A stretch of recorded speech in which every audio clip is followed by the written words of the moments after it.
Thank you, everyone. So my name is Luci Stanescu. I'm a security engineering manager at Canonical. And basically today I'm going to talk to you about some of the lessons that Canonical has learned through its own implemented SSDLC processes. So we're going to go through what processes we've implemented and talk to you about some of the pain points that we've experienced, as well as sort of what angle we took that we thought would actually work out better. So before we move into that, I have a question for you. Can you imagine a world that doesn't have any cybersecurity threats? I mean, we're at VulnCon here, so does that even make sense to you? I mean, to me, I think it would look a bit like this, right? I think I just took the first random picture with a dinosaur that I could find. The thing that I think is interesting is this is very much a in-your-face threat, right? You can see it, it's big. Cybersecurity threats are a bit more subtle. You can't always see them. Sometimes they're also nuanced. They don't always, they're not just out there necessarily to kill you, and they will definitely kill you as soon as they spot you. So that's the issue that we're experiencing here. We need to find a way to manage these threats in a way that makes sense, right? In a way that we can actually identify them. So this is the process that we've got at Canonical. It's basically an ordered process, right? But it's also a circle simply because you don't just do it once. It's a continuous process. You have to do it all over again on a frequent basis. But the ordering does make sense. The ordering does allow certain steps to benefit from the output of previous steps. So this is what we've done. Threat modeling is the first step. Before we jump into this, just to clarify, these are processes that we've implemented for the projects that Canonical delivers, right? It might be the case that these are projects that have been developed by internal teams at Canonical. It might be the case that there's an open source upstream and we are distributing and offering an extra service on top of that. Either way, we have applied a very similar process here. So threat modeling, first step. What we've done here is we've developed a in-house methodology that is specifically aimed at the kind of open source projects that we've got. It is focused on, obviously, the CIA triad, right? And I'm going to actually dig in all of these a bit deeper in a bit. Static code analysis, the second one, it makes sense. It brings along quality, right? It is a very easy way, if you have a source code repository, if you identify the right tools, they will be able to identify potential problems. And doing this continuously ensures that you actually have a, how should I put this, increasing level of quality, right, in your software. It is important to find the right tools there because they're not all created equal. The other aspect is they're not going to find all of the issues that you can possibly have in your code, but they do provide a nice starting point. Vulnerability scanning. It does say they're homemade scanning solution, but what I really mean by that is we use several vulnerability management scanners, and we interpret their results, and we collate those results, and we choose the right tool according to the thing that we're scanning, because not all tools are created equal. And whatever metrics we're gathering from this, we are then also using to track the way we're effectively handling, at the end of the day, quality in our product. Pen tests, a very fun one. And this is a very clear dependency that we've got there. Pen tests really should follow vulnerability scanning and threat modeling. So we do threat-led pen testing for our products. And that means we obviously have to have a threat modeling first, right? It makes sense. But the other aspect is that it does help to do this after vulnerability scanning, because it means that we know what to focus on. Ideally, pen testing shouldn't focus on known vulnerabilities that we know how to address, because we're going to be addressing them. We're going to be remediating them prior to the pen test taking place. Last but not least, vulnerability response. Vulnerabilities exist, right? We're not going to get rid of them. We are going to find new vulnerabilities in the future. We are going to have new vulnerabilities reported to us in the future. It's just business as usual. The idea here is that we need to be able to treat them in a coherent way. And this is what our vulnerability response processes are all about. Now, there is something that's missing from this diagram here, but that's because it is actually pretty much on top of everything, and that is security documentation. I think that security documentation is one of the most important aspects of an SSDLC process, because not only does it ensure that the product teams focus on security, understand what they're talking about, and understand what things to communicate to others, but it's the transparency that it offers. It empowers the users of those products to use them in a way that is secure, because we're not securing products in a vacuum, right? They are then going to be deployed in a context. Those contexts are going to be different. We can't have a one-size-fits-all kind of product. Therefore, we need to be able to communicate to our end users how our product is supposed to be used. At the end of the day, knowledge is key, right? It is all about understanding your risks. It is about not, putting your head in the sand and knowing that, yes, vulnerabilities exist. Vulnerabilities can increase risk. Risks inherently exist in certain activities.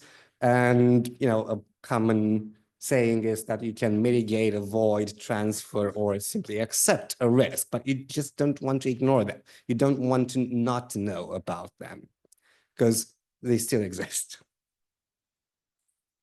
Okay, so from now on, I'm going to just go through the 5 process steps, if you like, as well as 6 security documentation one, and just going to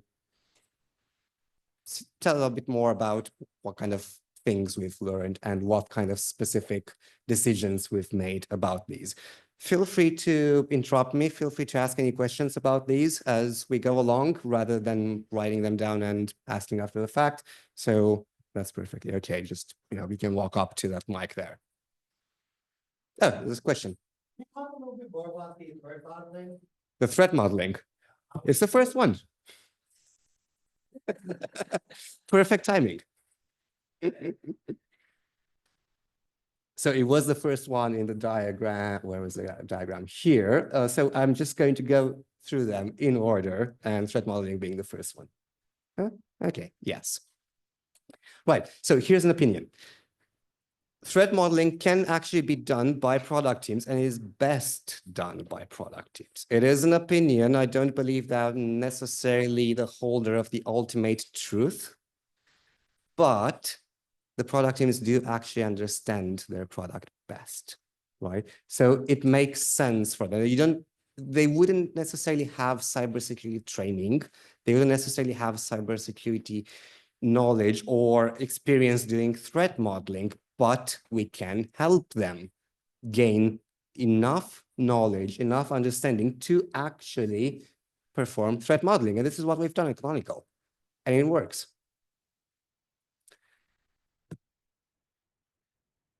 It isn't simple, right? it is complex. You have a lot of choices. You have to, and this is beyond just understanding what the architecture of your product is.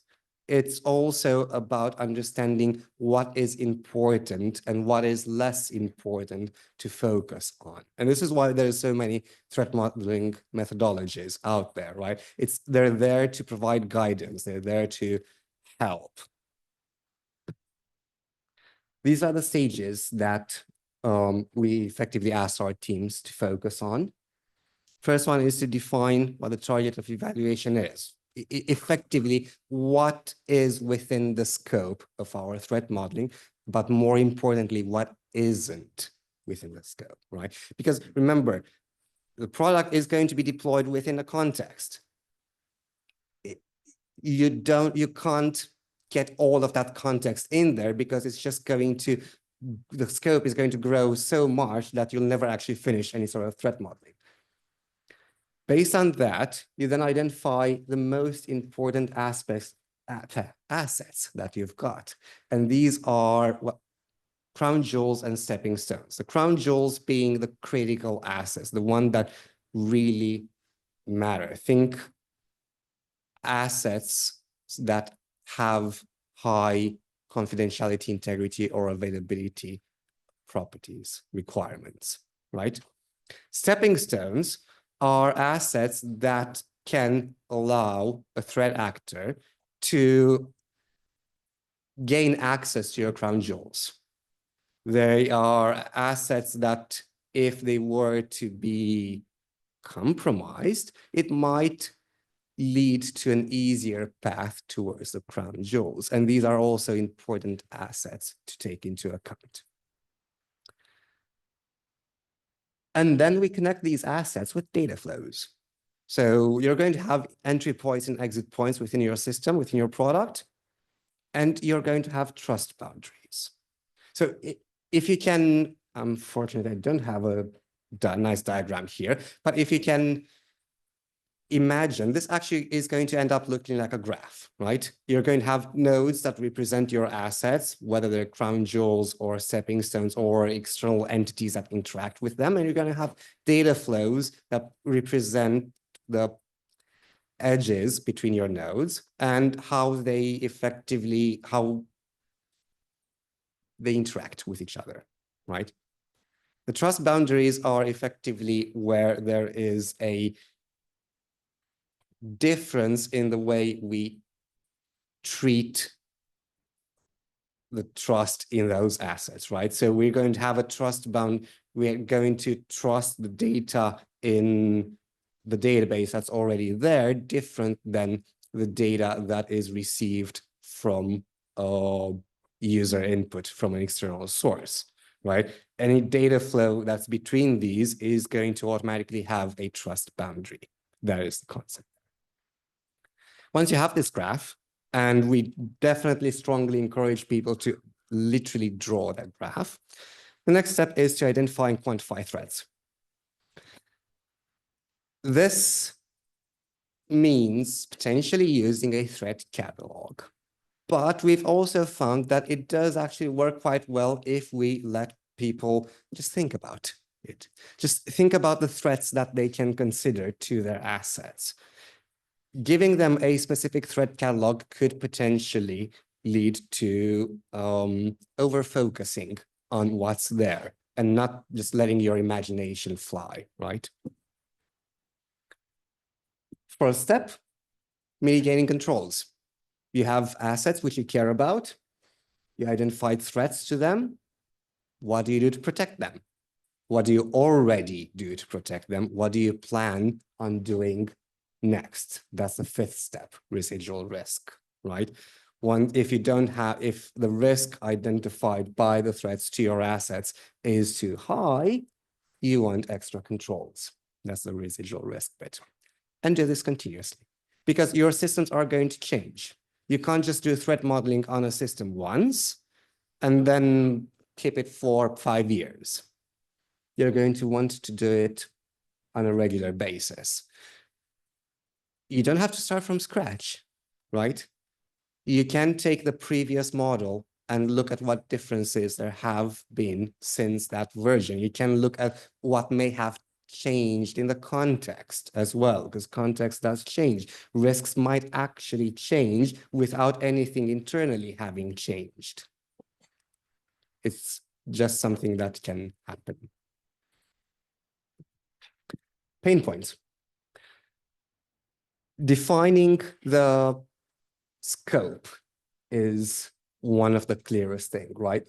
It's one of the most important things. And we have found that teams might actually end up thinking about products that are outside the scope of a threat model. They are within a larger deployment context, but including them in the threat modeling is just going to complicate things, and it's going to make it a very complex and probably not worthy exercise. So think about something like Linux running on Windows subsystem for Linux, right? You don't want all of the dependencies to be taken into account there.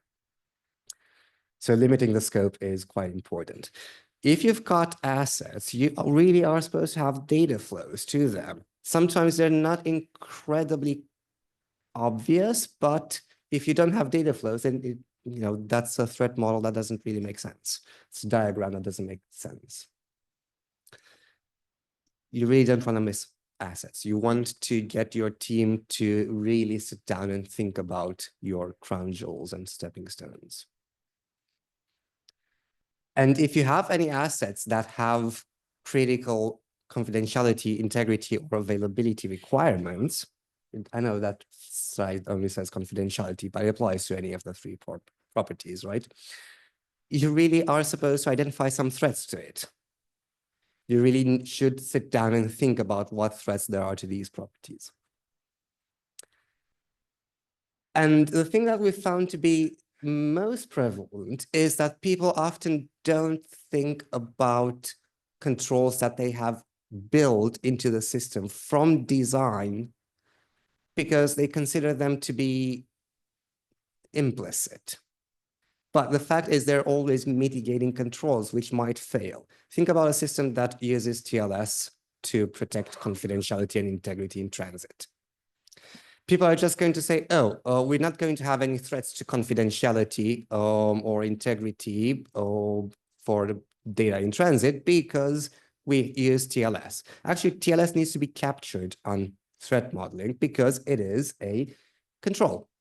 And the fact is, yes, it may work today, it may not work tomorrow. We have had experience with TLS being broken in the past, right? I'll need to pick up a bit, actually. Static code analysis. Question.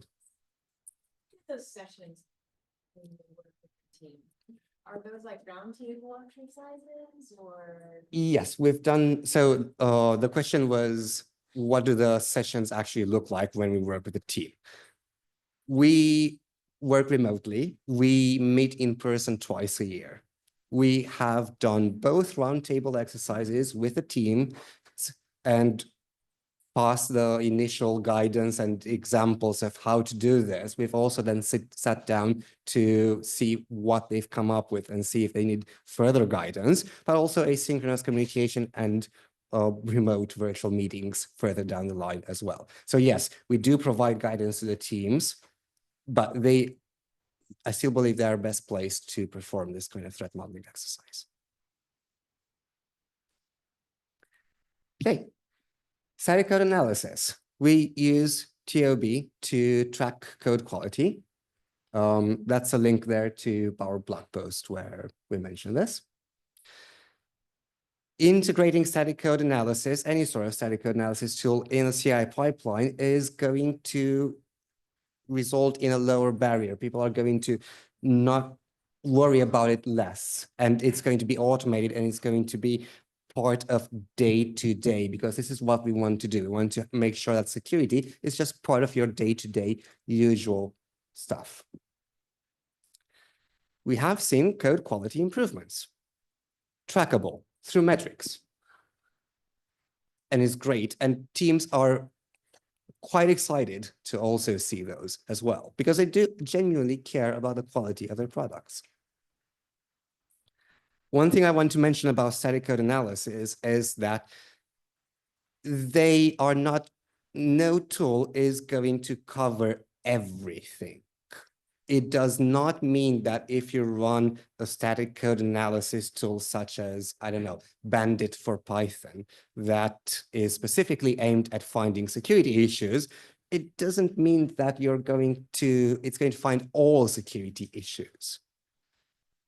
People need to understand that because they can't rely on a thumbs up from Bandit to be translatable to no security issues in their code. A false sense of security is really dangerous. Vulnerability scanning. We use off-the-shelf several vulnerability scanners, and we primarily use these for all of the artifacts that we distribute. So that includes everything in Ubuntu, charms, snaps, other stuff. It's obviously important to understand and to explain the fact that these scanners generally rely on identifying known vulnerabilities. They will not find issues in code that haven't been previously identified as vulnerabilities. But they are very useful for dependency management. It's also important to remember that scanners are different. They take different approaches. They have different heuristics. If you test them, you will find that they give different results in different ways. So you need to test them all out and figure out which one is good. You also need to figure out how often to run them. And it is ideal to make sure that every single release does get scanned. But don't forget, vulnerabilities get discovered in the future as well. So if you have a clean bill of health from at release time, it does not mean that in 2 weeks' time, it's also going to be a clean bill of health. So each artifact needs to be rescanned periodically, forever, basically. Well, basically, at least until it's no longer supported. And you're going to find false positives. And you're going to find true positives. And you need to make sure that your teams know how to handle them and that they handle them as business as usual. Question from Discord or, oh, 5 minutes, okay. Penetration tests, mentioned previously, question?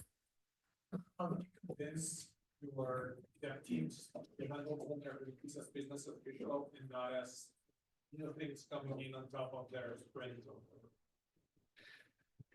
So the question was, how did we convince our teams to handle vulnerabilities as business as usual, as opposed to something that comes in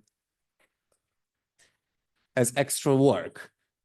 Well, the idea is to effectively make sure that they put time aside for that and that they expect that they will get them. Tell them that, it's just normal. They exist. You're going to find new vulnerabilities in your product as well, disclosed possibly by third parties too. And you shouldn't run around in a panic. That's actually in the next slide, vulnerability response. Regarding penetration tests. So I mentioned we do threat-led penetration tests, and that means it's very useful to clearly define the scope of the third-party penetration test by giving that third party your threat model. It really helps to ensure that it focuses on the most important aspects of your product. And as a fun fact, threat-led penetration testing is actually mandated by the EU DORA regulation, which covers financial sector. So we've been talking about regulations a fair bit here. Vulnerability response. Mentioned previously. Business as usual. Don't run around like headless chicken. It has to be business as usual because you will find vulnerabilities. You will have vulnerabilities disclosed. And the idea is to have a consistent way of handling them and a way to prioritize them.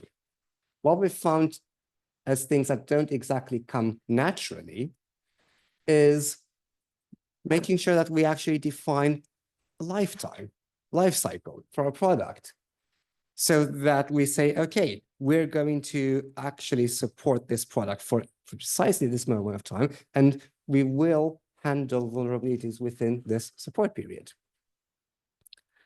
Prioritization. Not all vulnerabilities disclosed are equal. Some are going to be pretty bad. Some are going to be interesting. Some are going to be a bit meh, but still vulnerabilities, still need to be addressed. But prioritization. It doesn't mean that you stop everything if a low vulnerability is disclosed. It does mean you stop everything if a critical one is disclosed. Considering mitigations. Product teams will want to fix things. Sometimes that fix isn't easy. So sometimes we might be in a better position to provide mitigations much sooner, especially if a vulnerability has been made public. And this doesn't necessarily come natural to product teams because they want to fix the root cause, which is great. But again, this comes down to prioritization. And having a consistent way to tell the rest of the world what it is that was broken, what is being done, keep them abreast of developments, and tell them how to address the issue. And you can't just communicate once when you've got patches out there, because your users also panic, and you have to have a bit of empathy towards that panic. Security policy is a great way to tell your users about how to disclose vulnerabilities, but also how you handle them. And it's great to have this kind of transparency. And if your project is on GitHub, we definitely recommend using the security advisory features that allows third parties to disclose vulnerabilities under an embargo as well. Last topic, security documentation.